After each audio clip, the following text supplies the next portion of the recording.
adalah Muhammad Aisyah, seorang pria Suriah yang menjadi kepala perwira kapal.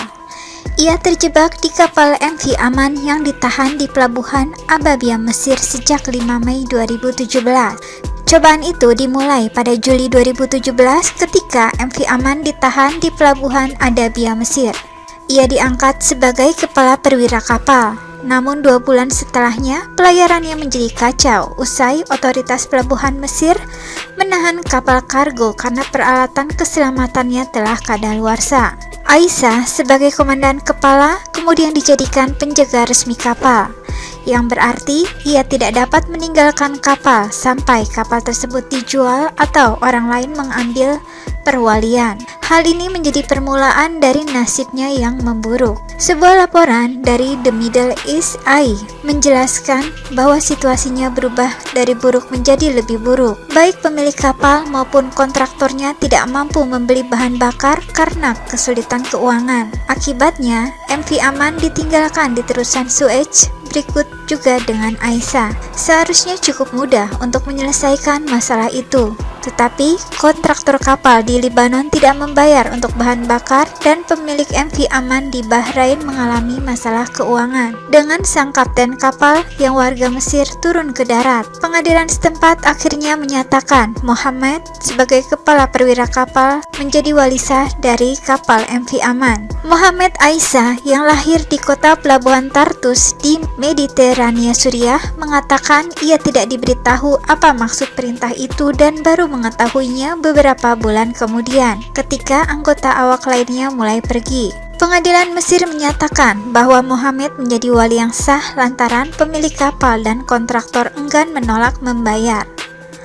Muhammad kemudian diminta untuk menandatangani dokumen yang tanpa ia sadari membuatnya terjebak selama bertahun-tahun di kapal. Setelah beberapa bulan kemudian, anggota awak kapal lainnya mulai pergi, sementara ia harus tetap tinggal selama 4 tahun.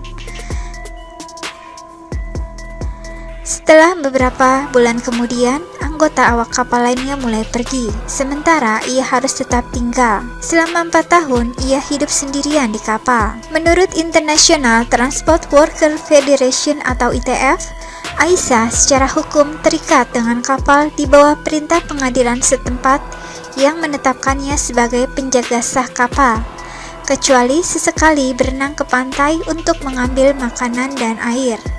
Ia diharuskan tetap di kapal sampai kapal yang ditinggalkan itu dijual di pelelangan. Pada Maret tahun 2020, kapal kandas karena cuaca buruk, kata Aisyah kepada ITF pada Desember 2020. Sejak itu, tidak ada yang memberi saya air bersih, bekal, atau minyak solar. Saya harus berenang ke pantai setiap beberapa hari untuk mendapatkan makanan dan air untuk mengisi daya ponsel saya. Akhir-akhir ini, pergi ke pantai membahayakan hidup saya karena kedinginan dan kesehatan saya yang buruk. Saya hampir tenggelam beberapa kali. ITF mengatakan bahwa pihak berwenang Mesir memiliki pilihan yang layak untuk memulangkan Aisyah ke Suriah, negara asalnya. Kebutuhan itu mendesak, kata serikat pekerja itu. Aisyah ditinggal sendirian di kapal itu sejak kru lainnya pulang pada Oktober tahun lalu.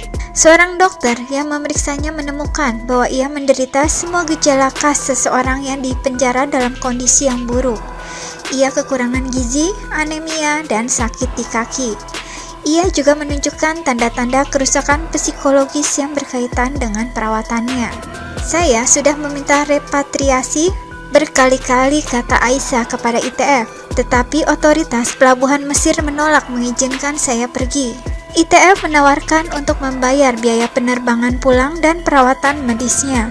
Namun, pejabat Mesir setempat menolak izin Aisyah untuk pergi dan telah menahan paspornya yang sudah habis masa berlakunya.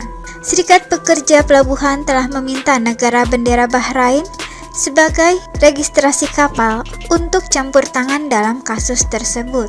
Ini salah satu kasus terburuk yang pernah kami temui, kata Steve Trousdale, Koordinator Inspektor ITF. Sungguh memalukan bahwa selama 4 tahun menjabat sebagai orang yang secara hukum gagal untuk kapal ini, Otoritas pelabuhan Mesir masih belum melakukan apa-apa. Sayangnya, Aisyah bukanlah satu-satunya pelaut yang terperangkap di Mesir atas perintah pengadilan setempat.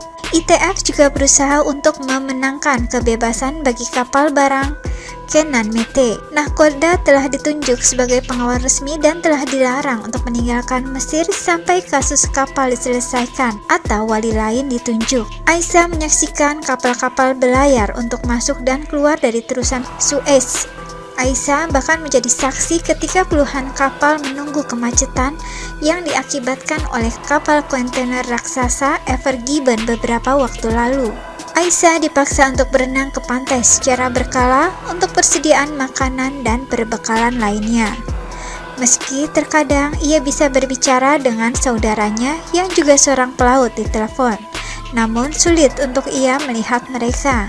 Ketika sang ibu meninggal pada tahun 2018, Aisyah tidak dapat menghadiri pemakamannya. Saya serius mempertimbangkan untuk mengakhiri hidup, ujar Aisyah. Pernah pada Agustus 2009, ia hidup terjebak tanpa diesel dan listrik. Anda tidak dapat melihat apapun.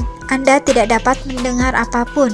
Ini seperti berada di peti mati. Ini seperti berada di peti mati, kata Aisyah.